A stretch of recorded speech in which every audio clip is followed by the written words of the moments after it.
All right, welcome everybody to the next exciting week of Computer Science 1.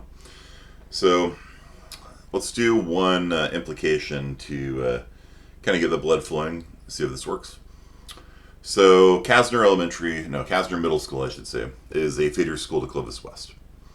Are you guys familiar with the concept of a feeder school? If you go to a certain elementary school, then by default you'll go to a certain middle school, and if you go to that middle school, then you will feed into a certain high school. You went to Kasner? Thunderbirds! Yeah, so we're currently debating whether or not Ada should go there. So, um, yeah, that's kind of where this came from. And so if let's see if we can phrase this in a way that makes sense in logic. If you go to Kasner Middle, I don't know why I keep saying Kasner Elementary. If you go to Kasner Middle School, by default you will go to Clovis High School afterwards. Okay, it's an implication. If you go to Kasner Middle, then by default you'll go to Clovis West High School.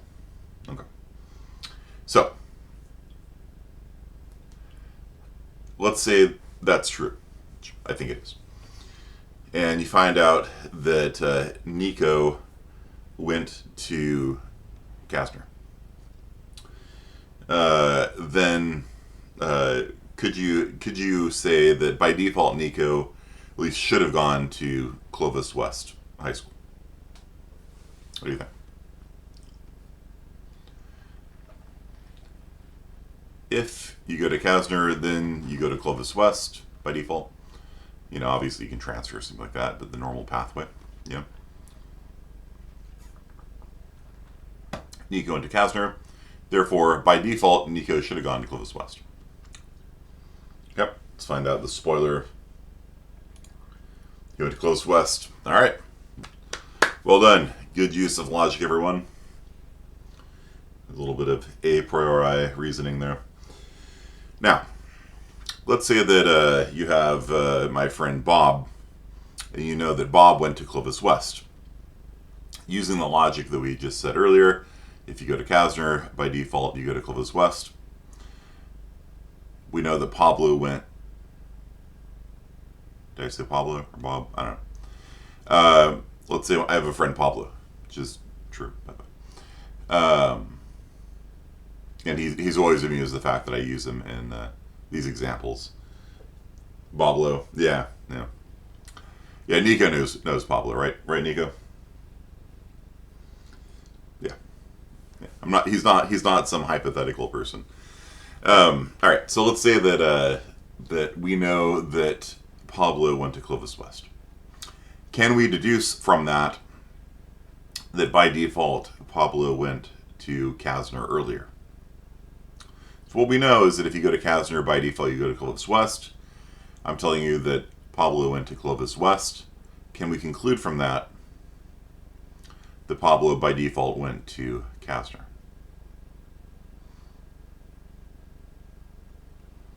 And the lack of a stylus is going to really irk me. Why do you say yes, Rajdeep Dinza? And why do you say no, people that said no? Give me a justification for this. While I stare aimlessly around my office, trying to find the stylus that I used to actually sketch this stuff out, and it's currently missing. So if X, then Y. We know Y is true, and we're trying to conclude, therefore, X. You didn't have to go to that school, right? Yeah, there could have been another school. You know, most high schools have multiple feeder schools, right? So just because we know that Pablo went to Clovis West doesn't mean that he had to have gone to Kasner. He could have gone to one of the other feeder schools, right? That is called affirming the consequent. That is a logical fallacy, where X implies Y, you know Y is true, and from that you conclude X is true. That does not work. It only works if and only if X then Y, because then the implication goes both ways. And again, our English brains will screw us up on that. Okay. So we are going to, let me just double check how you did on that quiz. Okay, there we go. So make sure you do your peer reviews for the essay. Nika, you may be amused by this. They have to write an essay saying that college is worthless and should be disbanded. Week 5, week 4, week 3. That one. Nico is typing. But it's true, though. No, we don't believe that. No, my precious. Okay. So, better than last time. Want to buy an unmute right now? Alright, you are unmuted, Nico. Testing. Yep, I can hear you. I was curious, like, isn't it easier to understand the feeder schools as the kid grows up rather than looking at the other direction? Like you're saying, if the kid goes to Clovis West, you assume they went to Kasner, but that could not be true. But we all grow up, right? We all age. Mm-hmm. So what if, the idea of the kid came from a different school? Like, that's just the thought that just popped in my head is because, like, okay, if there's a kid in Kasner, it's easier to assume they're going to go to Clovis West. Right. And that's because there's multiple feeders for Clovis West, right? Not just one. Right. Yeah, so if X implies Y, that doesn't mean that Y implies X. So if going to Kasner implies you go to Clovis West, that does not mean that going to Clovis West means you went to Kasner, because you can have multiple feeder schools all feeding in. And that was the logical fallacy of it. Yeah. I see. Okay. All right. So identify the form of the argument. If I eat a protein pancake from batter up, my stomach hurts. P2, my stomach hurts. Conclusion, I ate a protein pancake from batter up. So this is the exact same one that I just gave right there with Kasner and Clovis West. X implies Y, Y, therefore X. Okay? So that is affirming the consequent. My stomach could hurt for other reasons. For example, I could eat a rock or something, So, yeah, just because X implies Y, and you know Y to be true, doesn't mean that X is true. Delicious rocks. Yeah, I don't know. Okay, so, yeah, you probably come up with any number of different things. Like if you're lactose intolerant, you might be drinking a gallon of milk or ice cream or something. Identify the form of the argument. P1, if I drink coffee, I will be awake. P2, I did not drink coffee. Conclusion, I am not awake. So this is a different fallacy. This is X implies Y, not X, therefore not Y. And so this is called denying the antecedent. And so if I drink coffee is X, or I drink coffee, I should say, I drink coffee is X. I did not drink coffee is not X, right? And so if I drink coffee, I'll be awake. That's reasonably true. I did not drink coffee, therefore I'm not awake. Now I could have just gotten a full night's sleep, right? What? Those things happen. Sometimes. It's yesterday I got 11 hours of sleep. Today I got 2. So it evens out, doesn't it? Okay. So what happens when you make new homework assignments for students? You have to do them yourself. And, and then type up a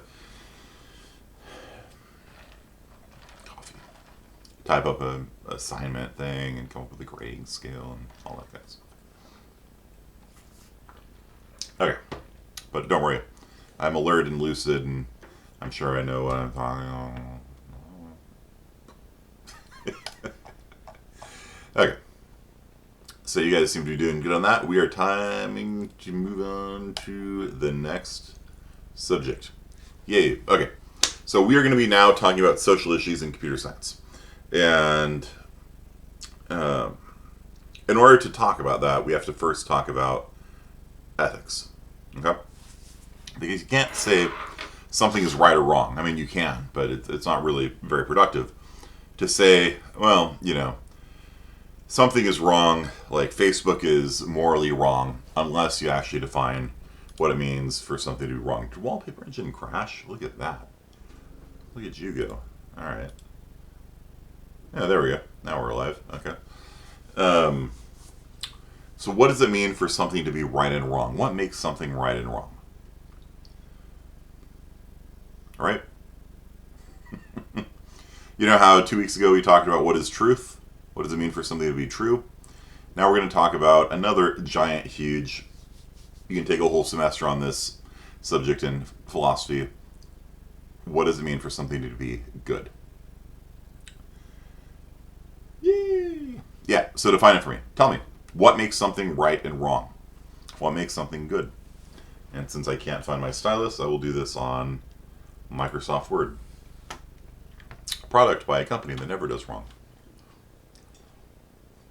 This stream is brought to you by Microsoft.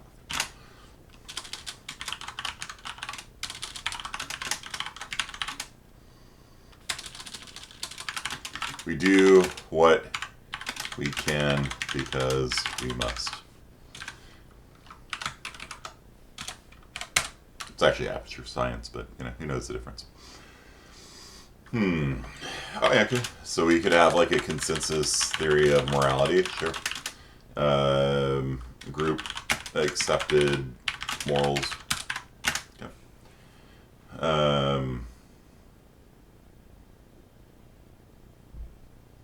Positive outcome. Well, what does it mean for somebody to have a positive outcome? I mean, if we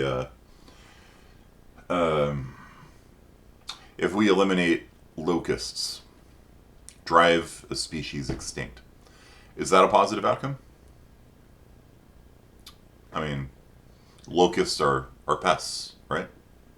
They cause famine. They're disgusting, They're like evil grasshoppers. Is it a positive outcome to drive locusts extinct?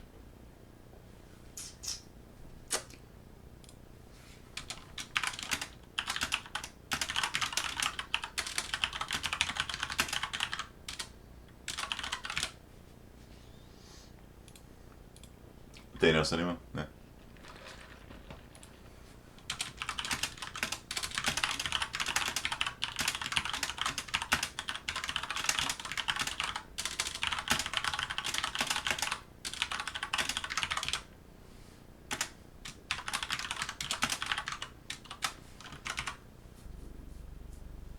Depends on your morals and your views on the topics. Well, that's what I'm asking you. I'm asking you what your morals are. What is your foundation of morality? Is it just from other people? Group accepted morals? If my friends get outraged about something on Facebook, should I be outraged as well? Should I join the witch hunts, if you want to think of them that way, or perhaps there are righteous persecutions of people that have been left unpunished for so long? Which one? We only have one theory up here right now. Something about a positive outcome. I need that better defined, right? So Treba, consider locusts on the food chain now. If they're just pests, then it would be positive to wipe them out. Okay. What's fine? Let's kill them all. Okay. So what makes something right and wrong?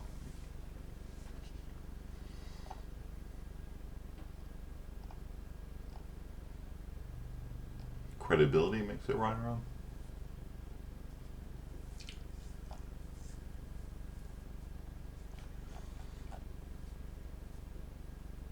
Nothing. It's subjective. Okay.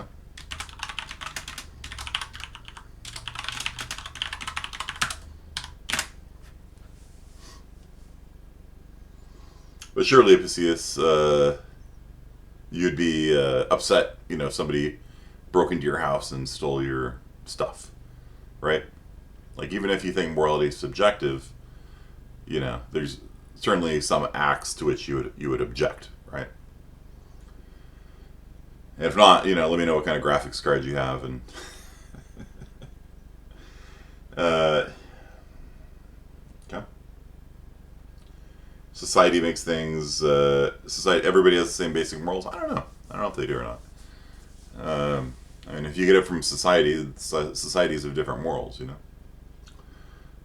Something that is right is something that is supported by facts, statistical support. It would better the world we live in. Okay, so bettering the world we live in, like that's you're kind of kicking the can down the curb a little bit, right? When you say, well, it'll make life better, like that which is good is that which makes life better. What does it mean for something to be better? Like that's your value judgment, you know, that you have to make. Like, what does it mean to make life better? Do you mean in terms of like the Sam Harris physical health for you know humanity or for living creatures or something like that? Help more people than it harms. Okay, all right. Um, so that would be utilitarianism, right? So help more people than you harm. That makes something good. Okay. We have laws. Okay. Following the law is moral. Breaking the law is immoral. It's a fairly common view. Whether it benefits the human race or damages it. Okay. What else?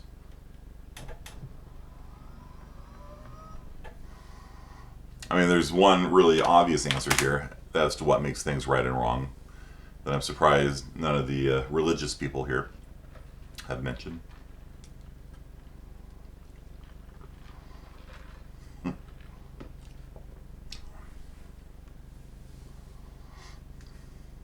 Yeah, religion, right?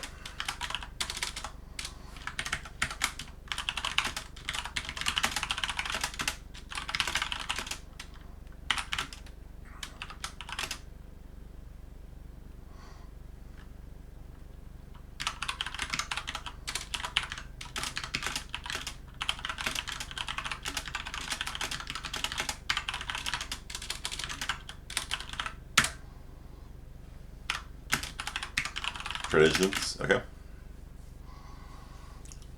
Although that also just kind of kicks it down the curb a little bit. Like, why do the traditions say something is right or wrong? You know, it doesn't really help us, you know, too much. Culture, values, okay. Yeah, that's all kind of culture, society, group accepted morals.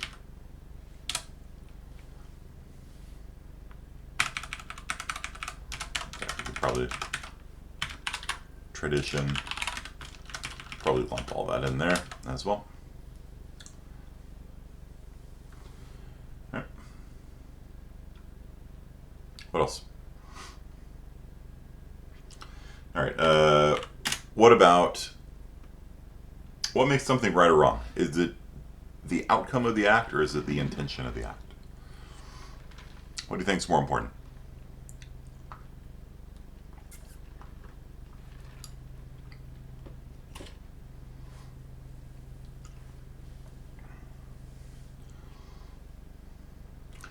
There's there's a horrible car accident in front of you.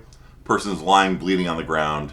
You rush over to help them and try to save their life, but in so doing, you accidentally like move them or something and they die. Was what you were doing a moral action or an immoral action? You know, it wasn't moral because your intention was to save the person, or was it immoral because the outcome was you accidentally killed them?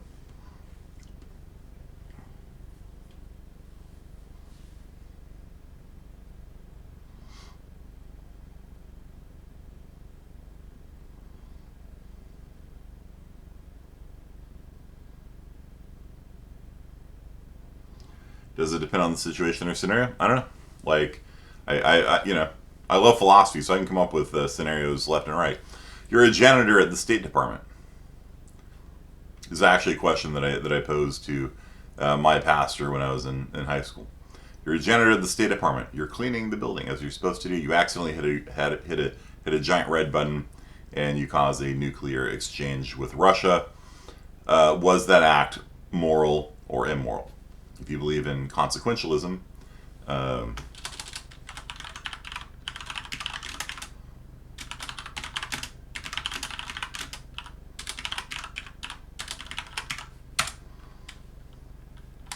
then that would be an immoral act, right?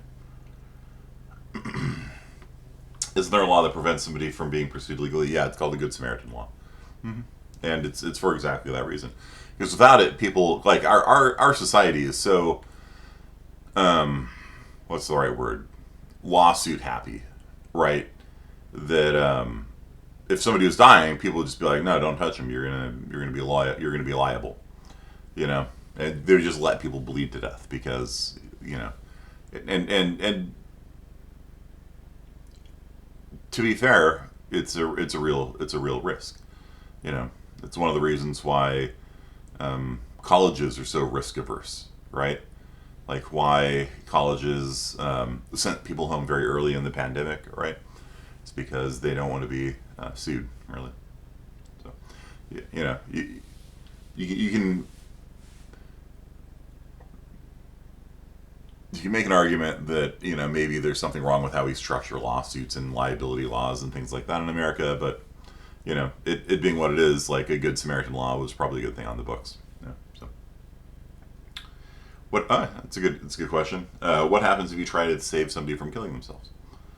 Yeah, I don't know. It's a good question.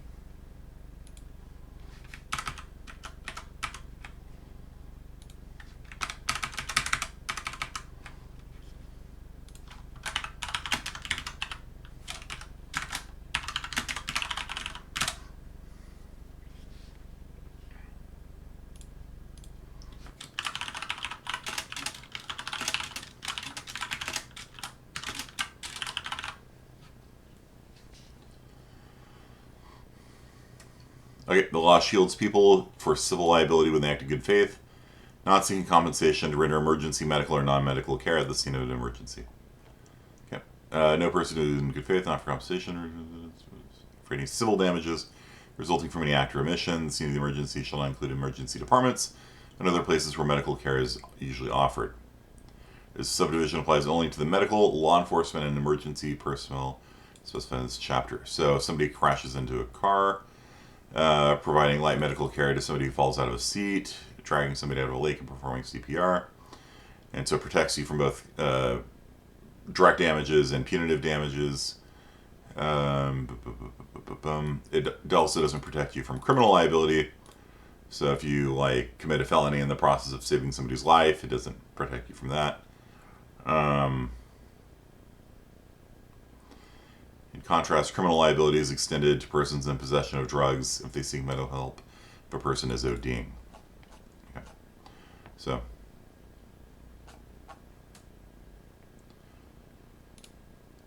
there you go. All right. So, what about the flip side?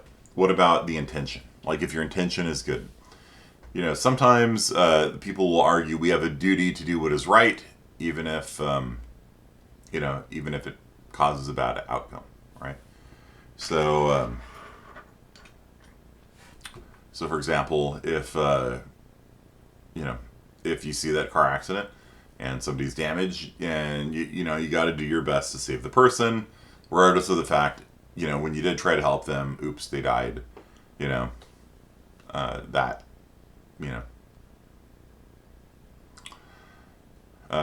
that is something that a deontologist would say is a good action, right? You had a duty to help the person. Okay. And so, Aunt May. All right. So, do you guys understand the difference? So, intention versus outcome. So, consequentialists believe it's all about the outcome, or primarily about the outcome, whereas deontologists believe it's about intention, about having a duty to do what's right. So, let's talk about Kantian Ethics. It's a form of ontology.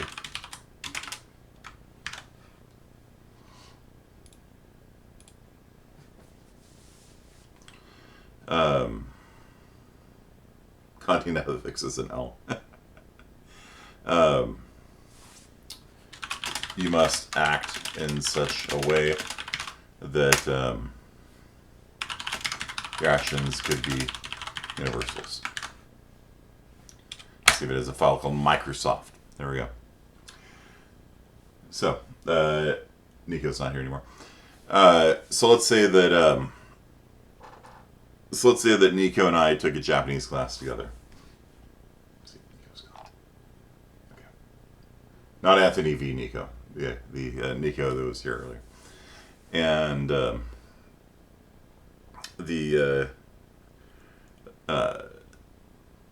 the Japanese class we took had a speech assignment where you had to stand up and memorize the speech and deliver it off the top of your head for about a minute or two.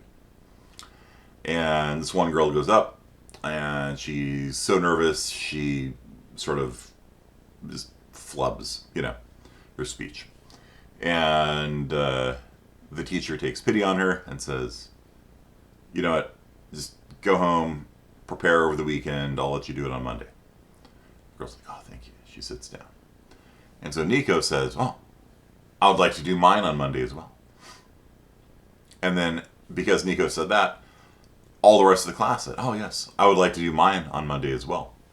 And the teacher was sort of trapped, right? Because she made, an offer to this one girl taking pity on her that she could do it late, essentially. And this woman doesn't let people do things late. In real life, at least, she became a lot softer in online learning. And so, in order to treat people equally, to treat them all universally the same, she allowed the entire class to move the deadline to the next Monday, 5 days later. It was a Monday-Wednesday class. Kantian Ethics says if somebody comes to your house and asks who your brother is because they want to kill him, you have to tell the truth because lying is always bad. Yeah, more or less. So, yeah, Kant was pretty hardcore like that. No lying whatsoever. And, the justification for that, of course, is that if you lie and say, "Oh, he's not home," and what if he wasn't home? And then the axe murderer goes out and kills your brother, now you're complicit in the crime. That was Kant's justification for it. You could probably argue that you could just be like, So yeah. And so basically, Kozasa Sensei was sort of trapped into treating the whole, her principle as universal. And so Nico, of course, essentially inspired an entire class to revolt against the deadlines. And our teacher grew increasingly exasperated as each person in turn was like, "No, I'm not going to do it today. I'll do it next time." So I decided to do it, and she gave me extra credit on it because I didn't put it off like everyone else did. So, so Kantian Ethics is the notion of you must act in such a way that your actions could be universal. So, for example, stealing is bad because if everybody stole, like, the world would be complete chaos, right? Like, you just go home and somebody's in your house, they're like, "Sorry, I stole your house," go live somewhere else, and like it just wouldn't be workable in any sense.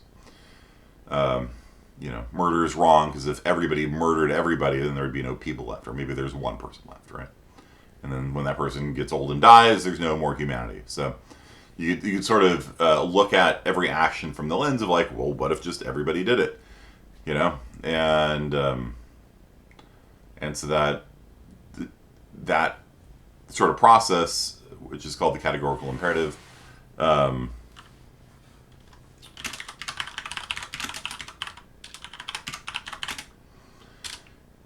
that process determines what you have a duty to do. If everyone could or should do it, then you have a duty to do so. Okay, so these are the kind of the main moral systems. All right. So let's take a look at some social issues in computer science now. What interests you guys? Let's put it that way. Actually, what kind of social issues in computer science interest you? What about autonomous vehicles? What the ethics of those? What about software piracy? What about drones? Killer drones. What about racism in computer science? There's many topics. Piracy. Okay. Monero. What is Monero? NFTs. What are the ethics of NFTs? Um,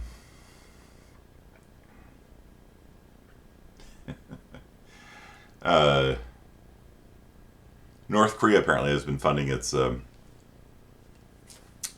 rocket program through stealing Bitcoin and other blockchain stuff. Apparently, they're stealing like hundreds of millions of dollars per year from people on the internet and using that to fund their rocket program.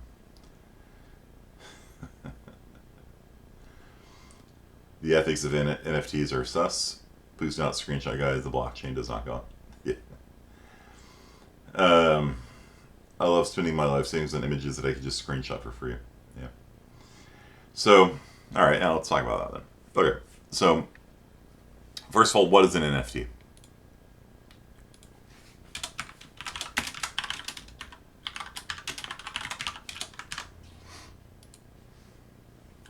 A non-fungible token. That means it is not made out of fungi, right? That's what an NFT means, right? So, spend some money on yourself, homie. So, NFTs are cool if you flip them. Okay, are they? I mean, are they ethical if you flip them? I mean, depends what you mean by cool, I guess. So, an NFT is a way of using similar technology to how Bitcoin works to give digital ownership of an object. Okay. So, is the stock market ethical? No, I don't know. It's a good question. Money is money. Okay. All right. So, let's say that you are a comic book company and you want to release old issues of Superman 1 or whatever in a limited quantity. What you can do is print. You can sort of digitally scan a copy of Superman 1, which I don't know how much those things sell for now. Was it Detective Comics? No, that's Batman. Superman 1 cost. Superman 1 comic, which cost $1 in 1939, auctioned for $2.6 million. Yep. So let's say that you're DC Comics, and my apologies if you're DC Comics, because you're not Marvel.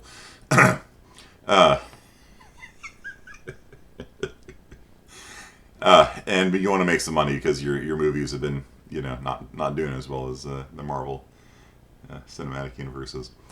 And so what you do is you get one of your archive copies of Superman 1, you scan it in, and then you release 5,000 copies of them as NFTs.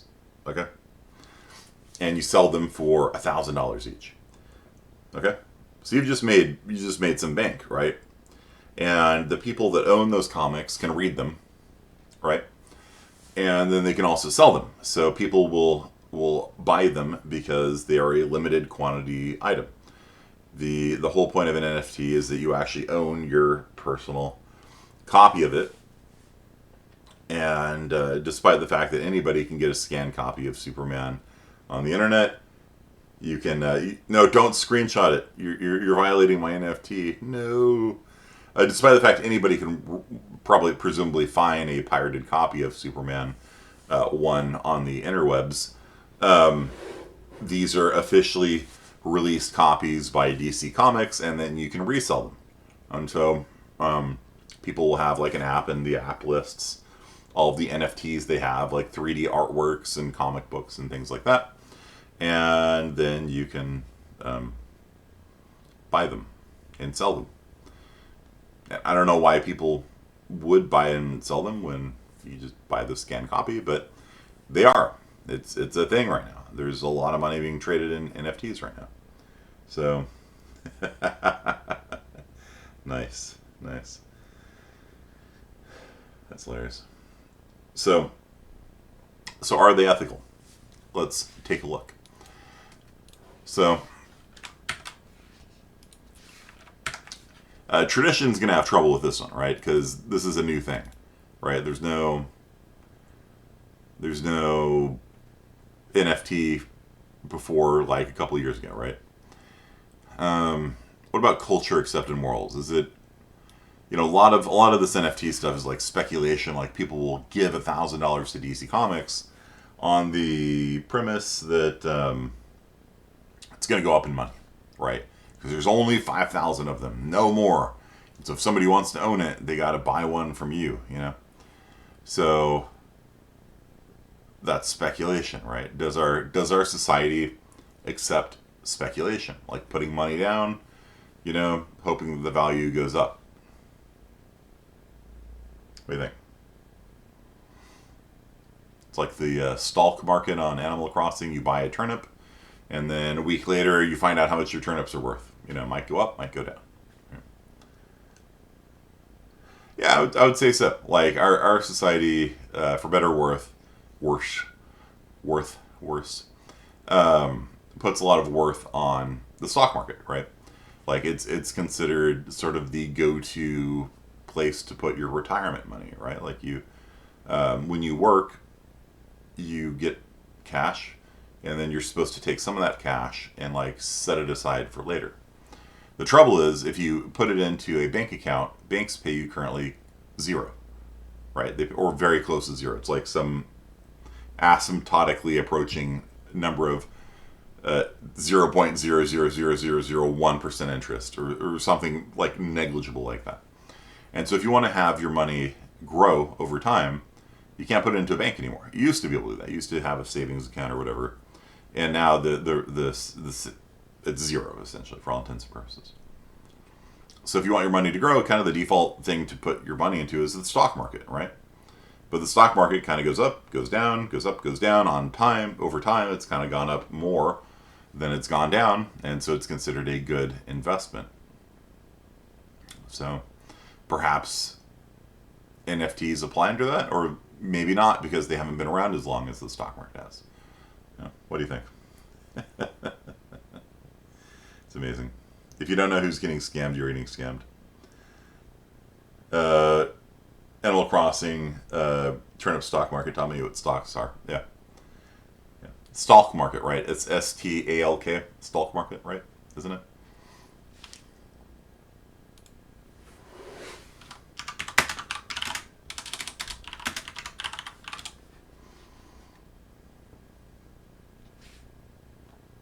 Yeah, stalk market. So, the whole point of NFTs is to sell to the next person for more money. It's a big swindle. All right, so maybe Nico, then you're saying that maybe it's unethical, right? So under what ethical theory? If you're saying it's a swindle, it's a scam. I mean, technically you're not scamming them. They will be getting a digital copy of Superman 1 if you sell it to them. You buy it from DC for 1,000, you sell it for 2,000 or 5,000. Are you scamming them? I mean, technically you're not committing fraud. They're getting exactly what they paid for, which is a digital copy of Superman. And if the bubble pops and it goes to zero, well, that's their fault, because they were hoping to flip it, right? Like, when people buy NFTs, they're not looking to read the comic book. They're looking to find a bigger sucker, so to speak, and sell it to them. So it's not exactly, it's not fraud, it's not scamming, but you're looking for somebody who basically it's like a game of hot potato, right? Like you toss it at somebody, and then they toss it at somebody else, and they toss it at somebody else, and people are trying to resell it at higher values, and eventually somebody gets stuck with it, and then the NFT market collapses to zero, and you're out $100,000 or whatever it is you paid for that copy of Superman 1. So, ethical or unethical? Y'all tell me. That's why we just need to stick to gold and silver. Is it? Like, and by the way, for those of you on the stream, people are making NFTs out of my live stream right now. So that don't screenshot that. That's going to be worth serious money someday. So.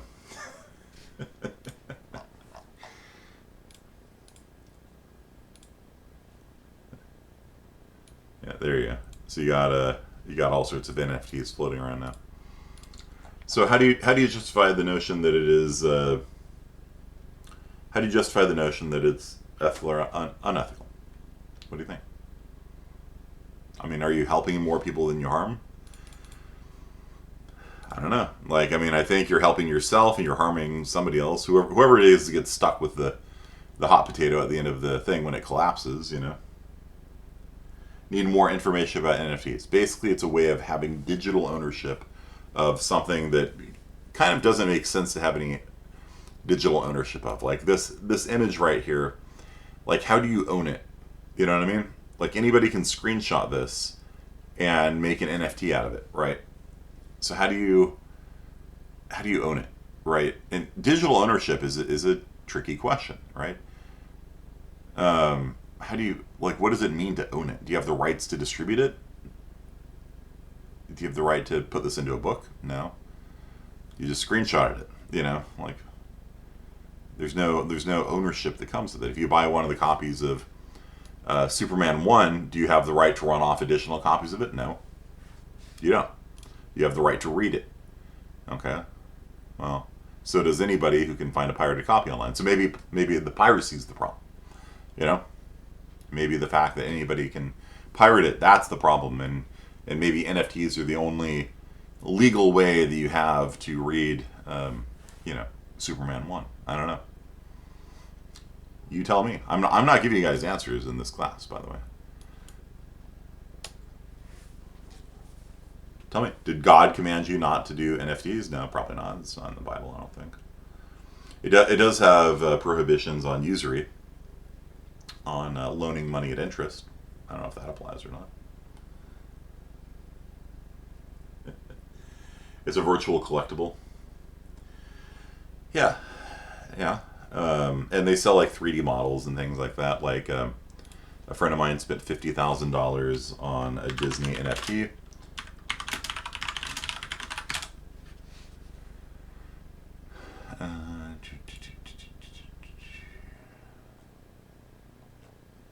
This one here. And it's a 3D image. You can rotate it and look at it. There you go. $50,000. Supposedly, it'll get you access to the Elite Club 33 at Disneyland. I don't know. I don't know if that's true or not.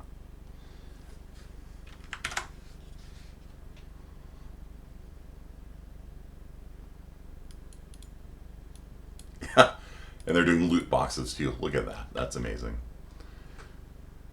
So blind box format meaning you didn't know which one you got until after you completed it. And so here we go. So if you purchase, if you bought it at 60, the price is now 600. If you bought Mickey's hat at 60, it's now 2,000. Walton Mickey is now at 10,000. So the one that my friend there bought for 50 is an ultra rare. Only 4,000 of them dropped, and he has $50,000 worth of it now.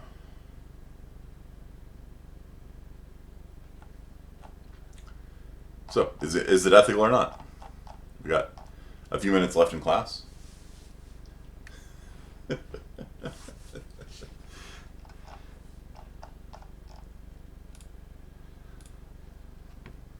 I think people are too busy making cash money,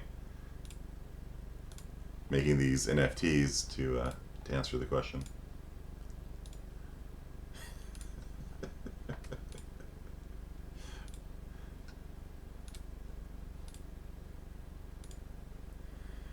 Okay, so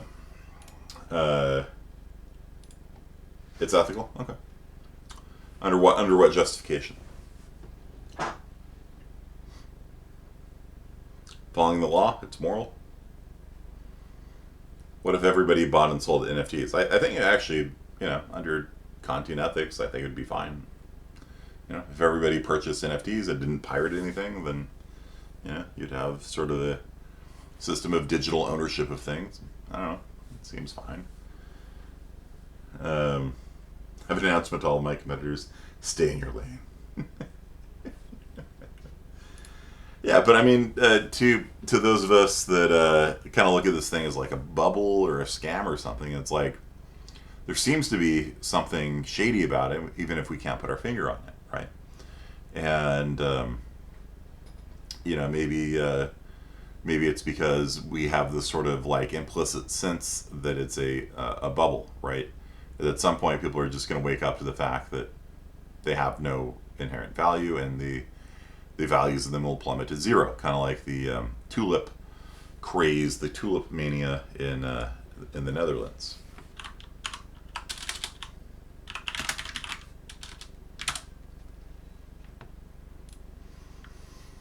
You guys heard of this before? So basically, the price of tulips like shot through the moon. Some single tulip bulbs sold for more than 10 times the annual income of skilled artisan. So, um, the monkeys staring at tulips. Yeah, and so like there seems to be this notion that a bubble, where the prices of things get inflated without having any intrinsic value, and an NFT doesn't really have any intrinsic value, um, are immoral in some sense because it's going to harm the economy or harm whoever gets stuck holding the hot potato at the end. So, um, interesting. It's an interesting question to think about. The and this ties in with the notion of digital ownership, right? Which is like if you purchase something digitally, do you actually own it? No, you don't. Right? I'll just answer that one for you. You don't. If you purchase a copy of Don't Starve Together, you don't own Don't Starve Together. You don't have any right to distribute it. You can't resell it by and large.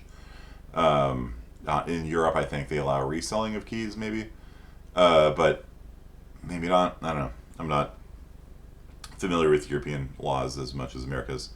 But like, yeah, if you purchase a copy of Don't Starve Together on Steam, you cannot transfer it to another person. You don't own it. You don't even own your copy. Like, if you purchase like a CD, you can transfer that CD to somebody else. If I purchase a CD of music, I can listen to it, and then I can take this physical product and be like, "Yo, Fernando, here you go.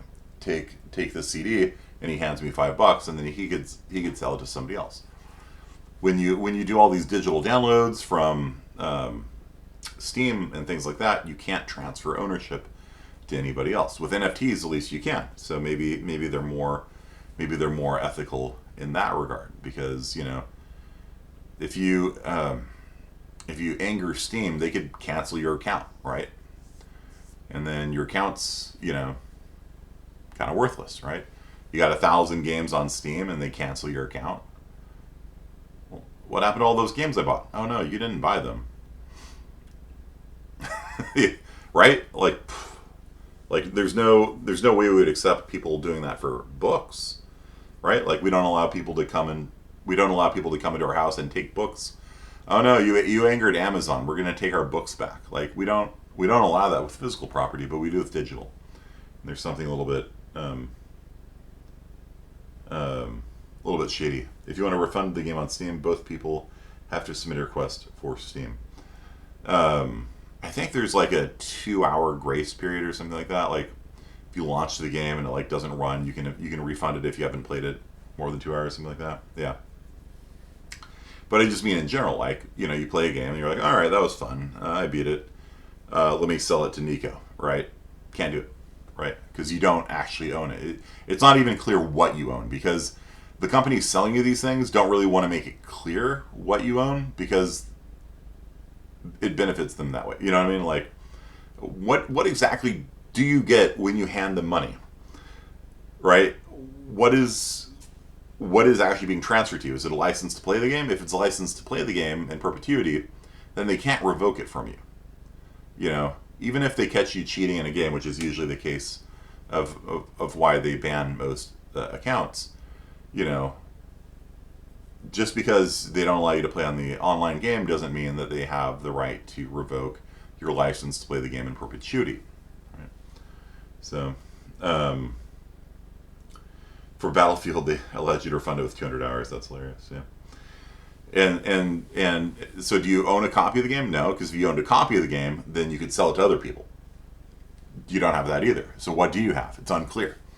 And it's one of those interesting situations where, we're in a realm nowadays where, like, most software purchases, you don't ever own a physical copy of the software. Like, I'm looking around my room here. On my bookshelves, I used to have, like, copies of software, and I've long since, I guess, thrown them away. Because, like, I don't need physical copies anymore to install stuff. It's just all downloaded, right? So, Dying Light, you guys like Dying Light? That's cool. I saw a lot of my friends playing that last night. And so, what do you own with digital ownership? What obligation, when you hand somebody money, there's supposed to be an obligation the other way. What obligation do they have to you? There's a famous case on Amazon a while back where people bought 1984, in 1984 with Big Brother and stuff like that. And Amazon went onto people's Kindles and deleted the copy of, they recalled the book. Like, there was a problem with the rights or whatever on the book. And so Amazon went into people's Kindles and deleted their copy of 1984 off their devices. Did you guys hear about that?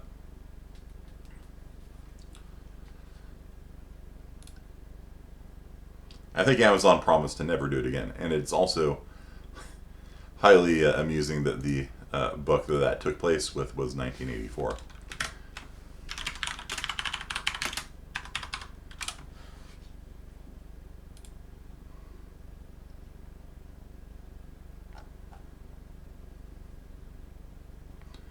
In 1984, government censors all traces by sending things down the memory hole. All traces of news articles embarrassing to Big Brother by sending them down the memory hole. And so, in a move that angered customers and generated waves of online pique, Amazon remotely deleted copies of the book from people who had bought it.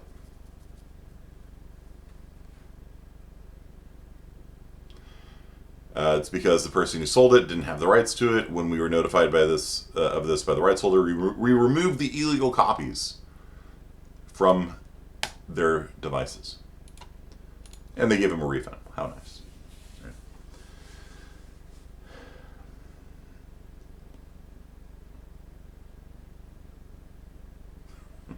What do you guys think of that?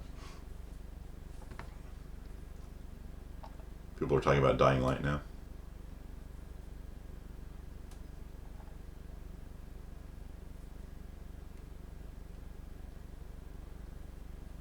Spend money on gas. What do you think of digital ownership? What do you think you should own? If you purchase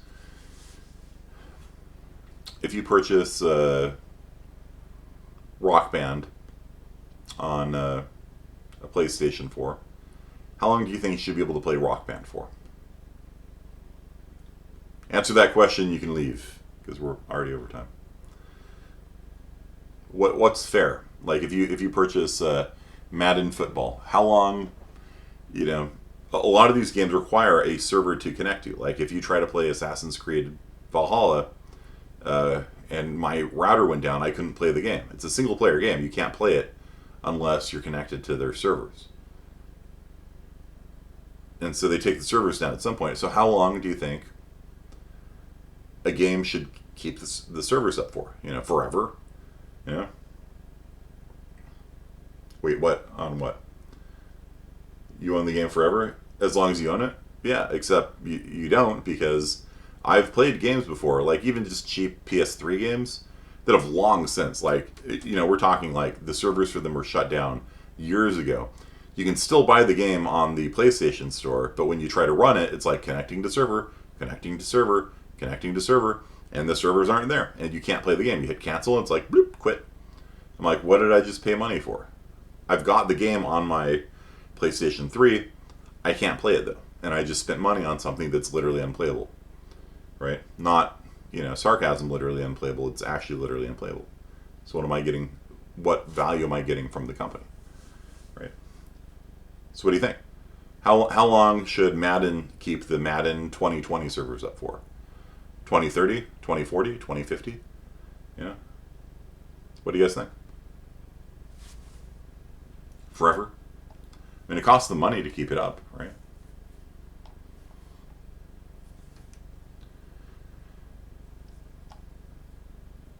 I like a hard copy so you can have it forever. Yeah, but if the hard copy requires you to connect to a server, then it doesn't really benefit you anything.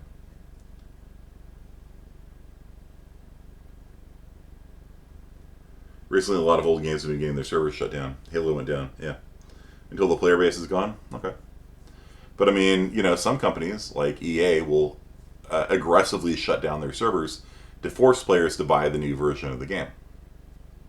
Is that ethical? Is that not ethical? You can play a game for 2 years and they shut it down. I mean, GTA 5 has been around for like 9 years now or something, And I think you can host your own servers for it, at least. Maybe that's the solution. Maybe you say, all right, when you shut down your servers, push out a tool that allow people to run their own servers.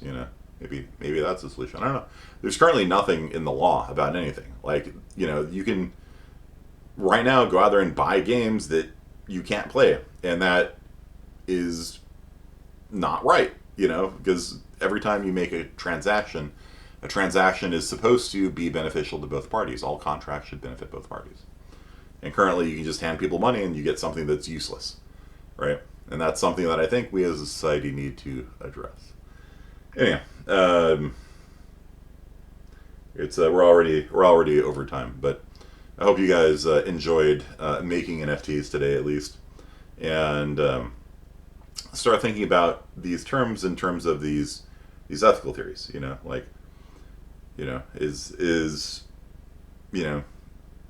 Is NFTs moral because of this? Is it moral because of that? Is it immoral because of this? Is it immoral because of that? Okay. So, thanks everybody for the various photoshops, and I'll see you guys on Wednesday. All right, peace out.